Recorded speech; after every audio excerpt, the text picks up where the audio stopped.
government code. Ang mandato ng LGU is to promote peace and order. And that justifies kung bakit ang mga LGUs ay mayroong confidential fund. Now, I wish to share this slide showing the LGUs which have the huge or the biggest number of confidential funds.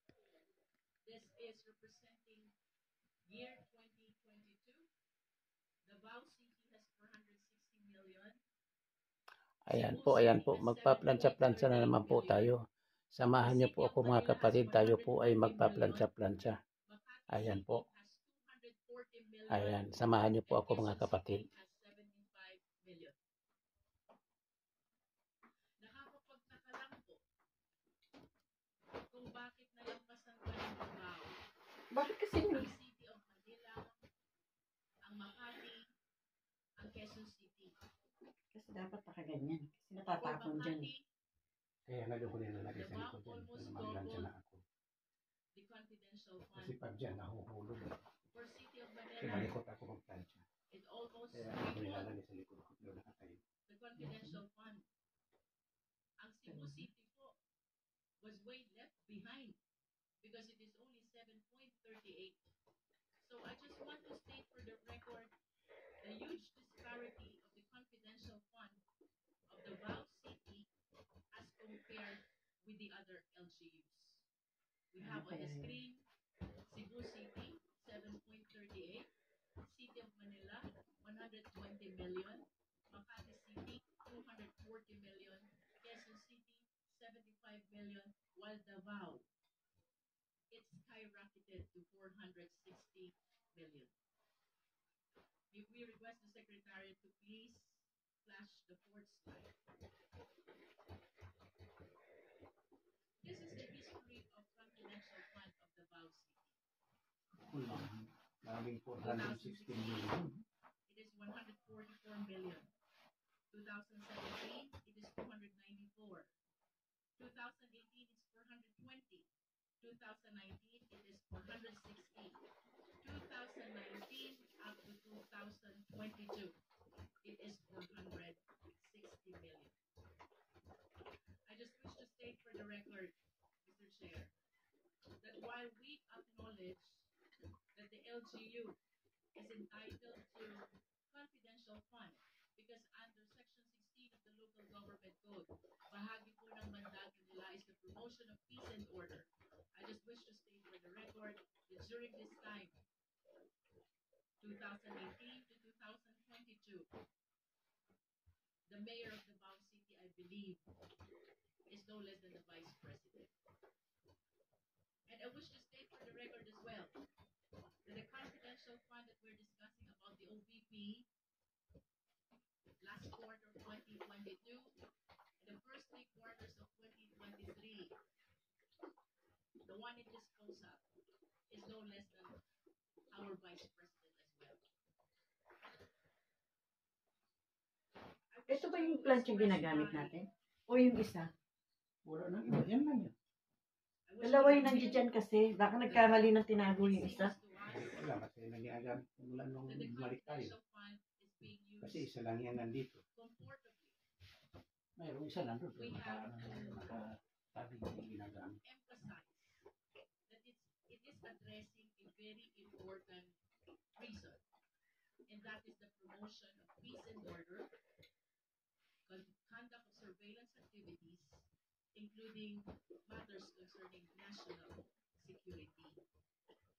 And if this is the case, Mr. Chair, I believe that the COA has to be very strict concerning the very loose, the very light, and the very few requirements which are being imposed in procurement and even liquidation of confidential funds. What I wish to point out, Mr. Chair, maluwag tayo sa confidential fund because we give value to matters concerning peace and order and national security. However, Mr. Chair, I observe na ito pong kaluagan na ito ay nagiging dahilan kung bakit ang COA ngayon are issuing the notice of disallowance and even this Congress is prompted to conduct an inquiry in aid of legislation. I wish irregularities which have been observed in the utilization of confidential fund in the office of the Vice President Dahil. should be checked as well with respect to the utilization of confidential fund of the Davao City during those times. The mayor is no less than our Vice President. I submit, Mr. Chair. Pati yung pagiging mayor niya, nadali pa.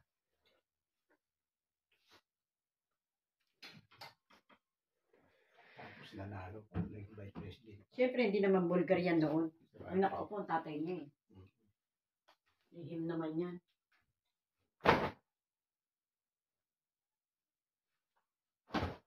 Asan na yung mando? 2025 na yung pinanonood natin.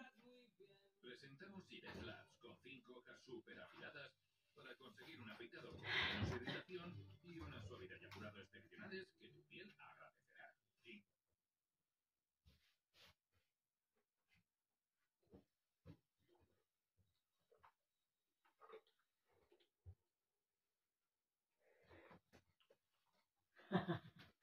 Ayun. Huli. Tony Yang, nagmamaang-maangan, hindi marunong magtagalog, hindi marunong, hindi nakakaintindi. Biglang nagtagalog. Tony Yang.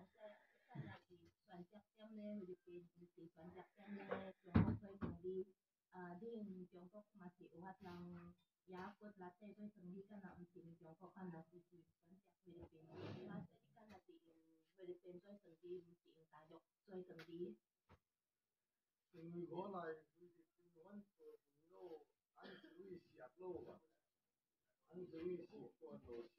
Yes, sir. I was there. So, nakapagsalita siya ng Tagalog, naiintindihan niya Tagalog. Tumatango po siya. Yes, yes. So, we don't need to interpret anymore. Kung naiintindihan ni Tony yan. Ikaw, intindihan amin yung salita.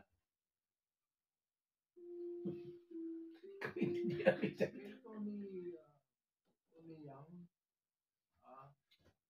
you're still very young. Tony Young, how old are you now? Saan yung ating interpreter dyan? Ilan taong ka na? 55 or 54? 54. 1970. Can we have the interpreter here, please? So, Tingnan mo, marunong mag-English. Marunong ka na.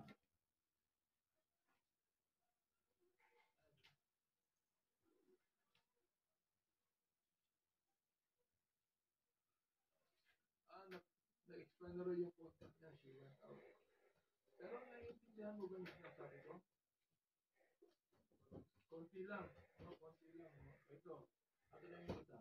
Kanina, sabi mo na naging maganda ang negosyo mo. Dahil meron kang nagtrabaho ka, may perseverance ka, may integrity ka. Yan ang science mo kanina, di ba? Oo. Bakit dito ka sa Pilipinas nagnegosyo, hindi sa China?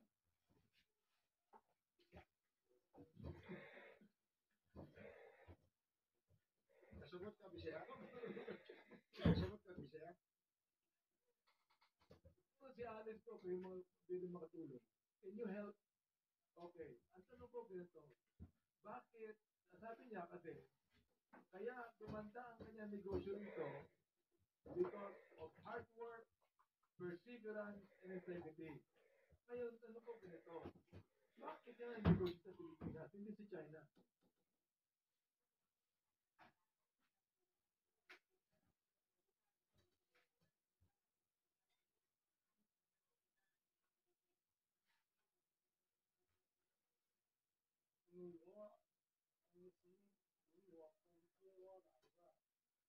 Mr. Chair, can we hear Alice Go speak in Chinese?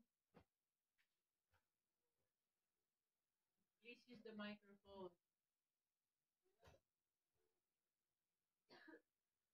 yes your honor Pakitanggal mo yung ano mo. Walang germs dito masyado.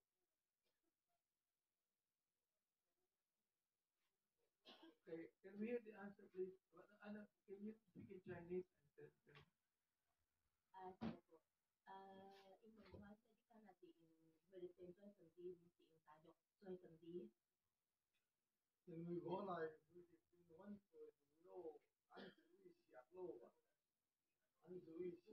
negosyo mo. Your Honor, matagal na daw po siya dito sa Pilipinas at nakasanayan na daw po niya dito. Hindi kaya nga, ang tanong ko ganito, bakit dito siya sa Pilipinas? Bakit dito sa Pilipinas? Nagtayo ng negosyo, hindi sa China. Sapagkat sa China, pwede rin siya maging persevering, pwede rin siya maging magkaroon ng integrity, pwede rin siya magkaroon ng hard work. Bakit dito sa Pilipinas, nagtayo ng negosyo, hindi sa China? 也意思是讲说，即间也是选择点咧菲律宾，伊是选擇點咧中國做生意。啲中國嘛是有法通yakot latte. Tingnan mo, paano sasabihin mo, alis na sa Pilipinas siya sinila. Eh, ang daming mancha. Saan galing yan? Ayaw ko, parang sa'yo to eh.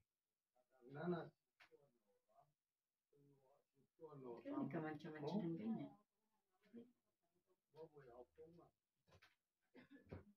Your Honor, sabi po niya, nakasanayan na daw po niya dito sa atin sa Pilipinas.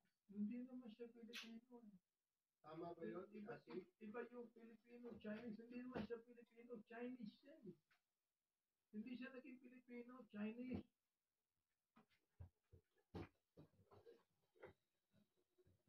Diba? Tama?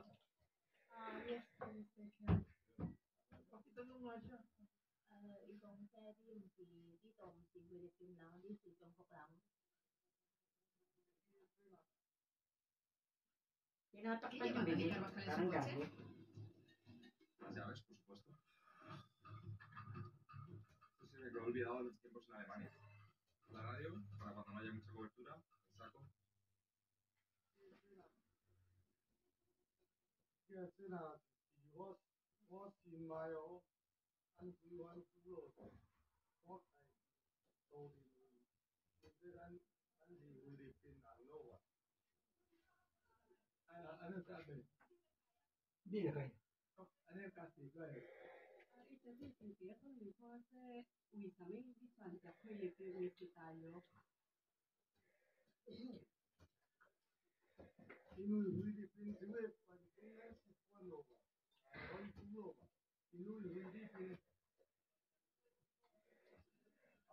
Ako baka Tagalog baka hinay-hinay sabi lang. Kasi ako sa ito.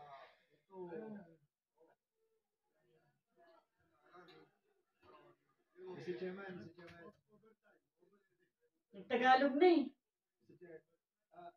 Chair, with the address of Congressman Abate, in the next hearing of the Quadcom, we will not be asking for an interpreter anymore because Miss Alice Go will do the job for us.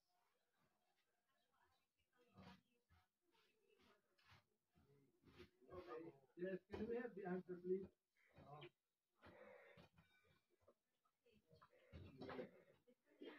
Di bale, sasagutin ko na lang. You tell him sapagkat here sa Pilipinas, nabibili niya ang ibang opisyal dito ng pera. Meron ba siyang kaso sa China? Meron siyang kaso? Wala pa. Wala. Wala kang kaso. Alam mo yung kaso.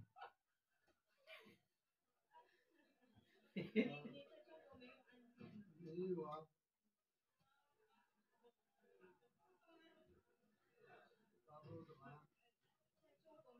Kita nyo? Nahuli natin. Marunong mag-Tagalog to, nakakaintindi. Huli.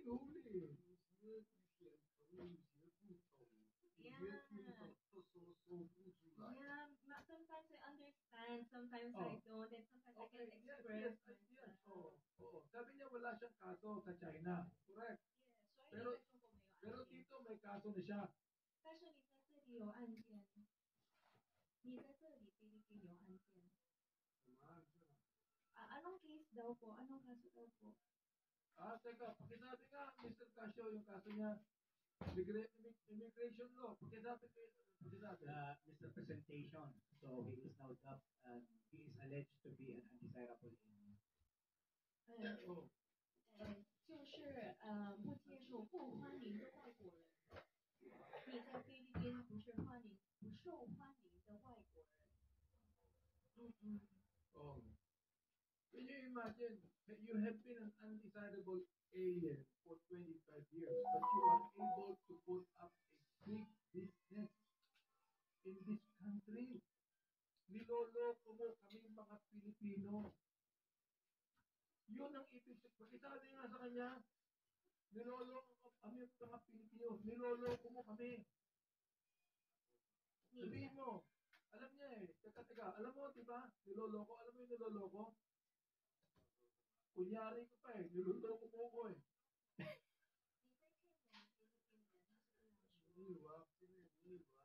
I-jail mo na yan. I'm not really a loco. I'm not loco. Hindi ko siya sabi, loko-loko siya. Nagloko-loko. Niloloko niya ang Pilipino. He is making a big fool sa mga Pilipino natin. Pagkasaya mo nga sa kanya, please. 你在当我们菲律宾人是白痴，你在骗我。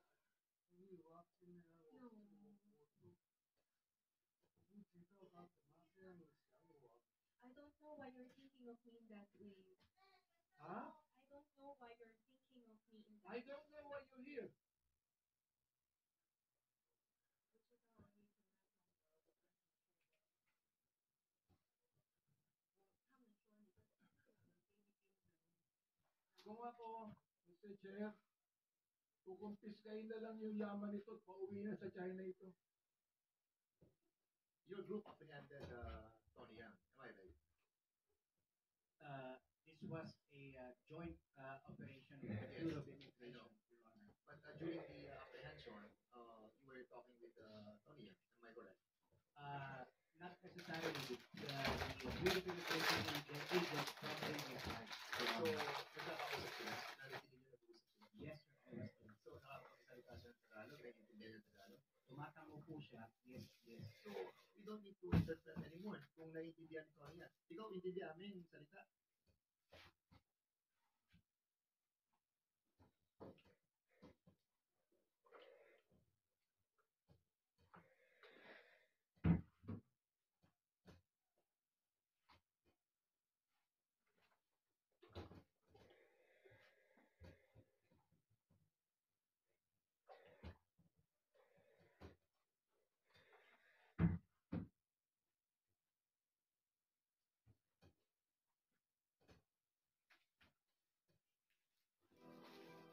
Descubre el mineral de tu equipo. Bakit? Hindi naman po sila kung hindi natin po sila binoto. Tapos yung mga pulis po na mga pumapatay, wala raw pong makukulong. Talagang sinabi yun, Duterte. Sinabi po ni Duterte. Para bang mapping kung saan nangyayari yung alleged 1,000 bucks na pagpatay. Unfortunately, Your Honor, wala po. If we compare it to different presidents of this country, siya po ang pinakamata.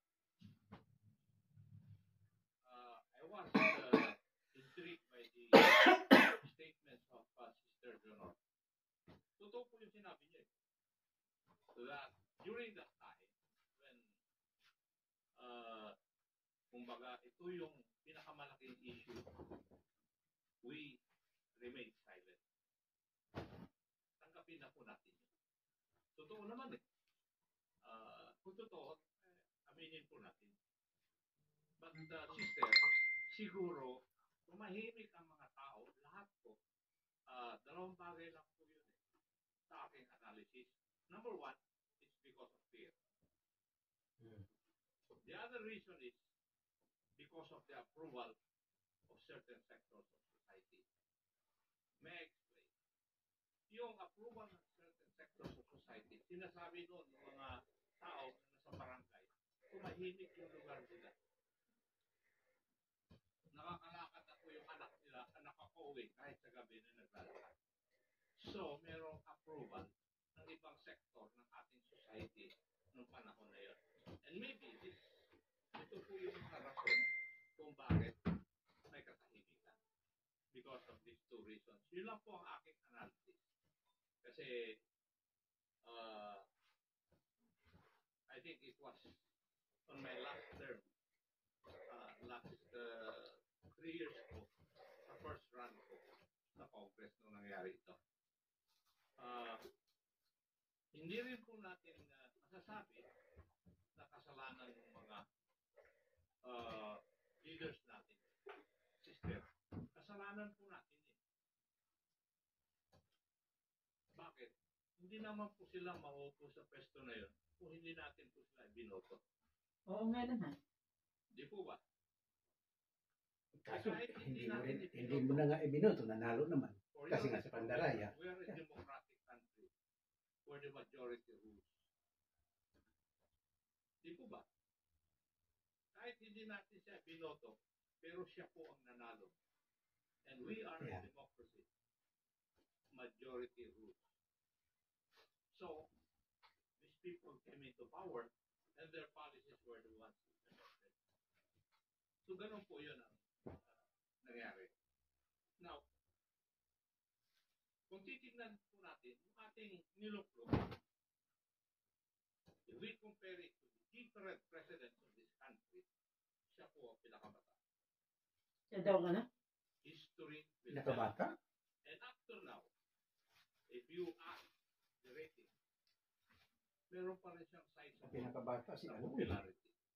Si Magsaysay. O sabi nga ni Congressman Franz saka si Congressman Adjo, sinabi nila they will run for the Senate. So nasa inyo na ngayon yung decision. The other one, Attorney Conti, I think you will bear me right na iisa lang po yung MOA, modus operandi ng mga polis. Pag namatay, sabi, nagipag self-defense. Tapos may lalabas na sachet ng illegal drug. Tapos normally, 38 caliber na revolver. Deface ang serial number. More often than that, if you look at the report, ganito po yun ang nangyayari. And we have seen this doon sa aming investigasyon dito sa Kongreso. As a matter of fact, ang last na investigahan namin is yung nangyari po sa San Juan, Batangas, na yung isang polisuman ang pumaril doon sa alleged drug source. Yun po yung so, kung titignan po natin almost all of the 6,000 plus, ito yung modus operandi. And may carry over pa rin yung tempo na yan. Why? Because we have not received reports na yung may mga alleged bypass operations, pero hindi bypass operations na nangyayari. Kinikidnap na nila yung tao, tapos sinasabi nila mass operation. Ito, realizing what has happened, palagay ko, maniniwala na ako that the war on drugs is quite deceitful. So, why po deceitful? Kapag hanggang ngayon, marami pang drugs. So, ngayon, hindi pa natatapos yan. Ang kagandahan lang po ngayon sa bagong administration na ito, in the last 2 years, walang napatay. Pero hindi naman pero kaunti lang. Kaunti lamang. Oo.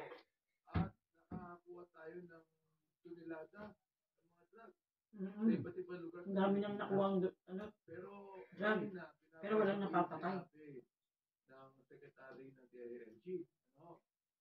Sa election ito,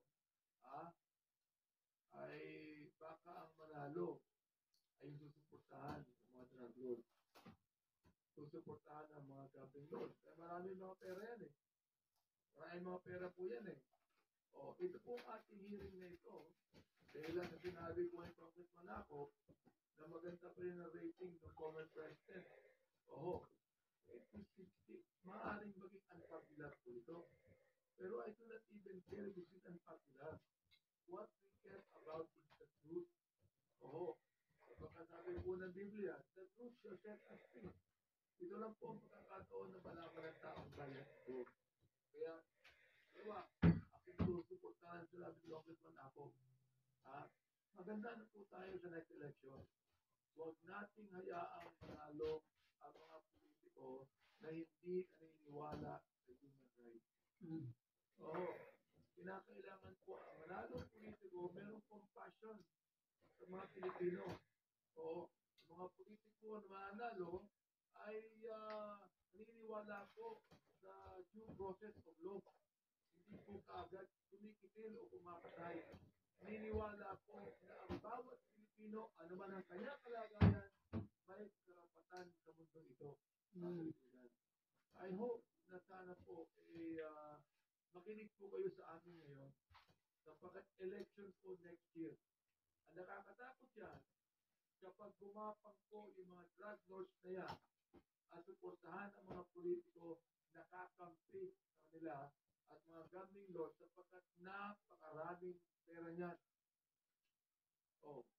Eh ako lang, may lalaban daw sa aking pinapatakbo ng gambling lords. Oh. So yun. Oo. Sapagkat ako po'y kalaban ng isabong eh. Kalaban ako ng isabong. So meron papatakbuhin na pinapatakbo ng gambling lord sa aking distrito. Pero sa biyaya ng Panginoon, hindi mo tatagumpayan. Ano, kinakailangan po maawa tayo sa bayang Pilipino. Meron ba tayong problema sa West Philippine Sea?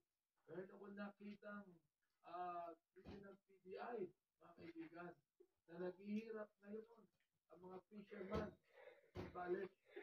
O, may na-stroke na, meron nang nagkaroon ng mentally deranged person at wala po silang mga lupa. Kaya nga po sinasabi ko dito, ano ba ang ginagawa ng probinsya ng Zambales? Sapagkat napakaraming lupa dyan, pwedeng bigyan ng lupa ang mga mahihirap. Please take lalong yung mayaman, ang mahirap, lalong naghihirap. Hanggang ngayon, ganyan pa rin ang pinupunto natin. Kaya sana po, hindi na po magkaroon, hindi na po ang mga butante natin, hindi na po tumanggap ng ng perya sa eleksyon. Iboto na po natin ang taong may karangalan, ang taong may decency. Kaya nanalo si Marcos dahil may pera eh. Kaya nanalo si Marcos kasi nagbayad sa mga tao. Mga binitawang salita ni Duterte. Marami na rin nagising. EIDT se presenta así de Ibig sabihin, nanalo si Marcos dahil ano, EIDT, katambal niya si Duterte. Yun na. Kaya hindi alam ng mga tao, sama pala ng ugali ng Duterte. Kaya nga yan po yung mga pinangahawakan namin na mga binitawang salita ni Duterte. Kaya ngayon, tinan mo, malabas na yung Duterte. Dahil hindi na sila nakaupong presidente. Kinalaban nila si Marcos, sinabi nila drug addict. Meron po ba sa grupo ninyo makapagsasabi na yung para bang mapping kung saan nangyayari yung allegedly 6,000 plus na pagpatay? Unfortunately, Your Honor, wala po. Because we work with Rise Up, limited kami dun sa kausap ng Rise Up. But there could be groups. Lilipat pa. Hantak na iba.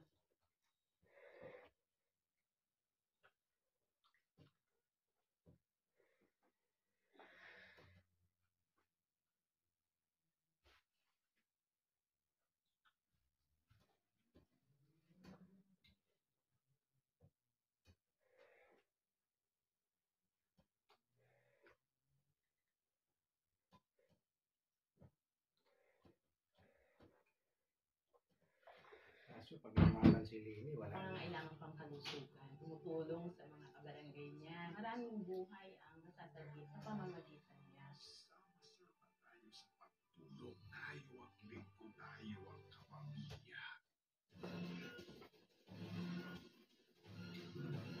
Sabi mo na naman, di tayo nanood. Ayan na. TV Patrol.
Pinahanga ang mga hurado sa sikat na singing contest sa Amerika.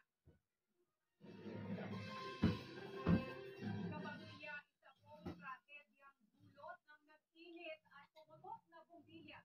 Kaninang madaling araw, 6 ang patay, kabilang isang buntis, isang sanggol at isang taong gulang na bata. Matapos matras sa nasusunog nilang bahay sa Tondo, Maynila. 7 sa kasama nila sa bahay ang nakaligtas. Nagpapatol ang naman. Sinabi ko sa kanila ako mauuna sa kanila, hindi sila mauuna. Bakit nauna sila isa sa akin? Napakasakit mo. Baka hindi ko kaya. Hindi nakatanggap ni Individual mismo ang sinabi ng kanyang mga kaanak na hindi nakalabas sa nasunog nilang bahay sa Barangay 25 Tondo, Maynila, linggo ng madaling araw. Kwento niya, nagsimula ang sunog sa ikalawang palapag ng bahay dahil umalo sa pumutok ng bumbilya. Nung pumutok po, Iloilo po, namatay po eh. direktang shareholding sa kumpanya ay lumalabas na nakapangalan ito sa kanilang incorporators. Kung atin po matatandaan, kasama ni Rose Nonolin, si Gerald Cruz, sila po ang mga directors ng Pharmaly Biological Ayan na, Company, yung family. the sister company of the infamous Pharmaly Pharmaceuticals. Again, these personalities appear as dummies for Michael Yang. Kabilang din sa mga may hawak ng shares, ang umano'y kapatid ni na Yang na si Hong Jiang Yang. It was reported that Hong Jiang Yang's accounts were linked to the transactions amounting to 3.2 billion pesos. Amazon, hogar de ofertas irresistibles. Encuentra miles de grandes ofertas diarias en Amazon.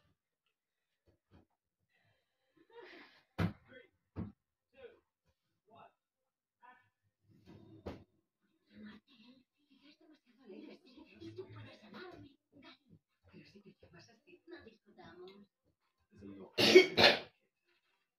lot of people who need Wicked. Which really resonates with me because it lands on the idea that possibility is in any person. 3.2 billion pesos, which were allegedly used to finance Hong Sheng. The same Pogo, which was raided in Tarlac and linked to Alice Guo's Baofu Land Development Incorporated. Magkaugnay rin umano ang dalawa sa Big Hearts Technology Incorporated na nasangkot umano sa kidnapping incident noong 2022. Nakuha rin umano ang ilang dokumento ng Big Hearts sa Pogo raid sa Pamban. Iniuugnay rin sila sa Oro One Incorporated. It was later found out that Oroan was a customer relation service provider of one of Alan Lim's Pogo, which is Shongwei Technologies. Si Tony Yang, ang president at incorporator ng Oroan. Lumalabas din sa record ng PAG4 ng iba pang service provider ng Shonway na Bertlois at Shidai Keji ay matatagpuan sa Baofu compound sa Pampan. Pinapakita umano nito ang koneksyon ni kay Lim at Yang. Iniuugnay rin ang Lucky South 99 ni Cassandra Diong. Dito makikita natin ay bawat isa-isa sa kanila ay may iba't ibang focus o areas of influence sa ating bansa. These Chinese nationals are setting up corporations all over the country, taking advantage to our laws by perpetrating and promoting illegal activities. Sa pamamagitan naman ng translator, itinanggit ni Tony Yang na kasosyo sa ilang negosyo ang mga kapatid. 但是你跟你的兄弟有开业，这是对吗？开业跟他们一起开业，没有开公司吗？No, I don't have any partnership or company together with them. I only do my own business and they do their own business. Inabot na ng ating gani ang pagdinig. Hindi kumbinsido ang mga mambabatas Sabang sagot niyang na wala umano siyang kaugnayan na sinasabing business partner niyang si Alan Ling ang isang nagngangalang Ricky. So I never had a company with the two of them. Stop lying. Last mo na yan. Huli na. Kapag nagsinungaling ka pa, we will be citing your contempt. Believe me. Okay? Pero todo tanggi pa rin siyang nakilala niya ang mga umano'y kasama sa negosyo. Kaya bago matapos ang hearing, pinatawan siya ng contempt ng mga mambabatas. Pansamantalang nasa kustodiya si Yang na Presidential Anti-Organized Crime Commission. Siyempre Hernandez, ABS-CBN News.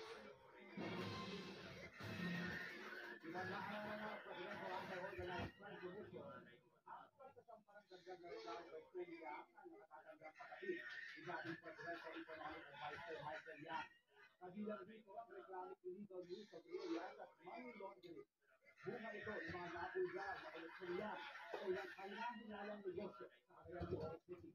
Balak din gunitin ng PAOK ang umano'y Bogo Hub at mismong Philippines Sandra Steel Corporation na posibleng may mga nilabag sa batas. Naharap ngayon siya sa kasong paglabag sa immigration law matapos na-aresto sa iya noong September 19. Committee na may mga factors na nila sa loob. Together, may mga parang oversight at yung report. Kasi maraming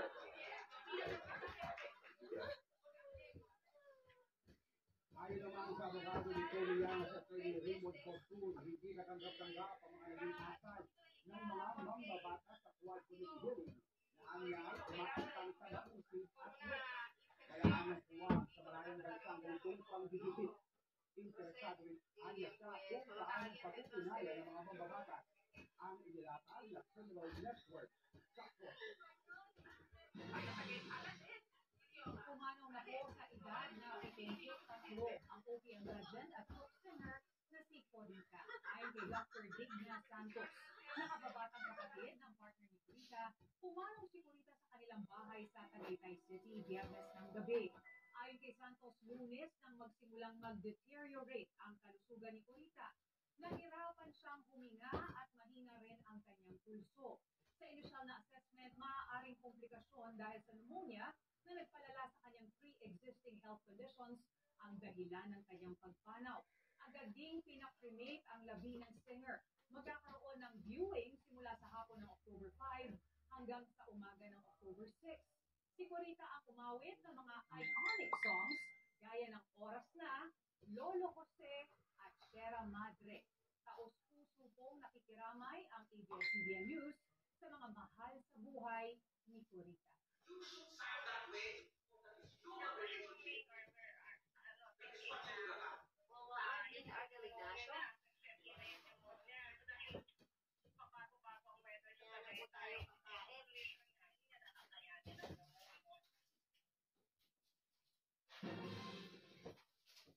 Ngayong linggo sa tao ko, nakipagsabayan si Jeffrey Cruzat sa pagpapatawa na nag-iisa ng Master Alex Calleja.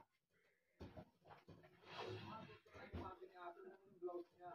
Sa lawan ng pagpapatawa komedya, isa siya sa mga kinikilala hindi lang dito sa Pilipinas, pati na rin sa ibang bansa. Pumesto ako ng second place or first runner-up. Tapos nanalo ko sa Aling Award 2017. Pero sana ito ko mag-effect lang, natutulog sa shoulder ko, sinisiko ko ng mga Pero bago pa maging sikat na komedyante si Alex, iba't ibang trabaho muna ang pinusukan niya na pinaghuhugutan niya ng mga pamatay na punchline ngayon. Naging construction worker ako, naging kagdador ako ng trade shop sa Bangkal, nag-fast food ako, hanggang sa nagkaroon ng workshop sa Accenture ng Canada. Nagtuloy-tuloy ang kanyang career bilang stand-up comedian hanggang sa naging utak siya ng mga comedy shows sa telebisyon. Ngayon ko, bulilit ako, writer. Tapos, nakapasok ako sa isang studio, maging writer. Kahit single driver ako, naging na karin ko. Sa showbiz, writer, magiging on-cam. On-cam, magiging writer. Sa nalalapit niyang kaarawan, may handog siya sa Madlang People. Happy Together, the birthday show. Hindi lang para sa akin, kundi para ma-showcase yung mga stand-up comedians.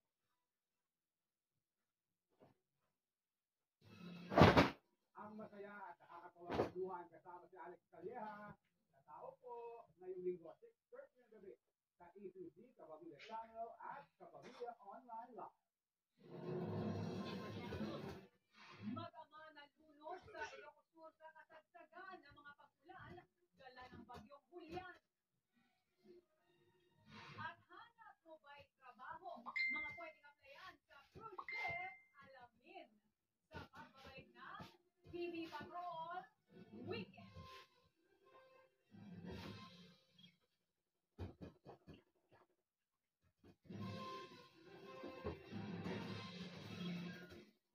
Formal ay tinulong ng Pilipinas na mabigyan ito ng non-permanent seat sa makapangyarihang United Nations Security Council. Hiniling ni Foreign Affairs Secretary Enrique Manalo ang suporta para sa Pilipinas sa harap ng UN General Assembly sa New York. Matagumpay namang nairaos ang magkatuwang na pagsasali ng Pilipinas at 4 pang bansa sa West Philippine Sea kahit pa binintulan sila ng mga barko ng Chinese Navy. Nagpapatrol. Ay, Itinamalas ng mga Navy at Air Force ng Pilipinas, Amerika, Japan, Australia at New Zealand ang kanilang sanib sa kakayahan sa pagtugon sa iba-ibang senaryo sa dagat sa katatapos ng Multilateral Maritime Cooperative Activity o MMCA sa West Philippine Sea sa Ilagang Luzon itong Sabado. Nagpadala ng mga dambuhalang bangkong pandigma at air assets ang mga bisitang bansa. Isinabak naman sa pagsasanay ang BRP Antonio Luna at BRP Emilio Jacinto ng Philippine Navy at isang helicopter at search and rescue Tapos na, no? Air Force. Ayon kay Yung jacket ko. Hindi nakaplantya, di ba? Hindi pa plancha. Kunti lang.